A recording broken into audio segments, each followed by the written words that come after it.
আর কতক্ষণ দাঁড়িয়ে থাকবো বলো তো? তুমি কোথায়? তাড়াতাড়ি আসো।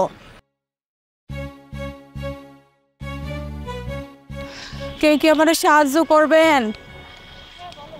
এই একদম বিরক্ত করবি না, আমার কাছে তোকে দেওয়ার মতো না কিছু নেই, এখান থেকে যা।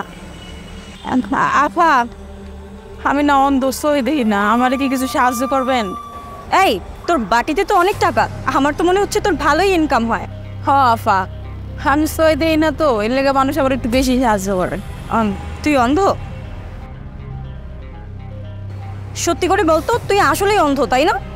হ আফা, আমি সই দেই না, আমি ছোটবেলাতেই অন্ধ, সই দেই না। আর আপনি এটা কি করলেন আফা? আমি যদি সই দেখতাম তাহলে কি ভিক্ষা করতাম রাস্তায় রাস্তায়? গন্ত 1 মিনিট।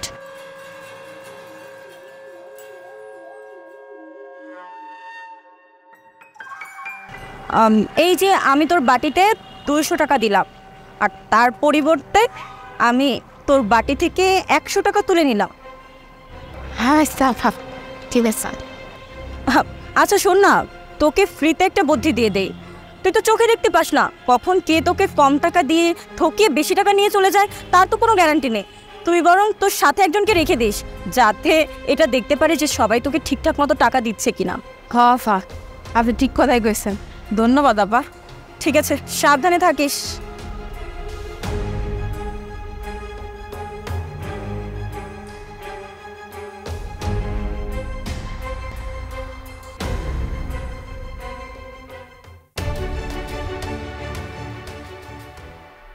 তা তোমাদের আসতে কোনো সমস্যা নেই তো বাবা?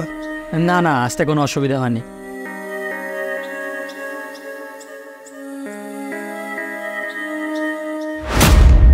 এই মেয়ে, তুই এখানে কি করছিস? এ কি আনিকা, তুই এভাবে কথা বলছিস কেন? বাবা, এই মেয়েটা আমাদের বাসায় কি করছে? সি আনিকা, তুই এভাবে কথা বলছিস কেন? এ তো ছেলের বোন। কি বলছো বাবা? এই মেয়েটা ওর বোন? বাবা, এই মেয়েটা একটা অন্ধ, এই মেয়েটা তো রাস্তায় ভিক্ষা করে খায়। কি সব যাতা বলছিস তুই? আচ্ছা তোর কি মাথা ঠিক আছে? হ্যাঁ, ও ভিক্ষা করতে যাবে কেন?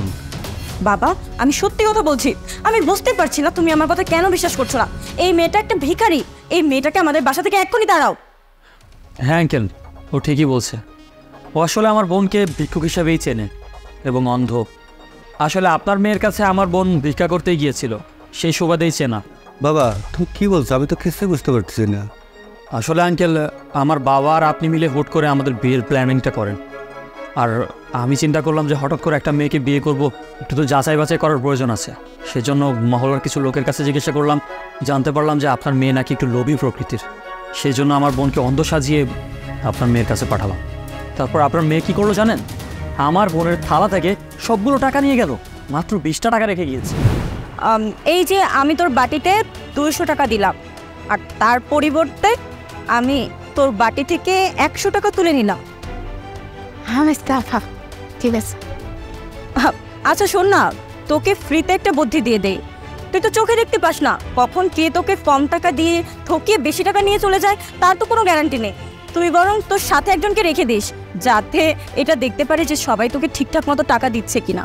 হ্যাঁ আফা, আপনি ঠিক কথাই কইছেন। ধন্যবাদ আপা। ঠিক আছে, সাবধানে থাকিস।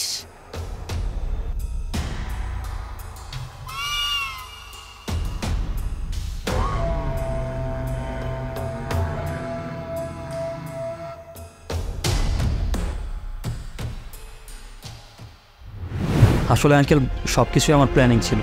আমি জানতে চেয়েছিলাম যে আপনার মেয়েটা কি আসলে লয়াল কিনা, এই আর কি। আনিকা, এসব কি শুনছি? তুই আমার মান সম্মান সব ধুলোয় মিশিয়ে দিলি। তোর মতো সন্তান আমার দরকার নেই, তুই আমার চোখের সামনে থেকে দূর হ। হ্যাঁ আঙ্কেল, আপনি আবারও একটা ভুল করতেছেন। আসলে দোষটা কিন্তু ওর না, দোষটা আপনার। আপনি ছোট থেকে আপনার মেয়েকে যেভাবে লালন পালন করেছেন, সেই শিক্ষায়ও শিক্ষিত হয়েছে।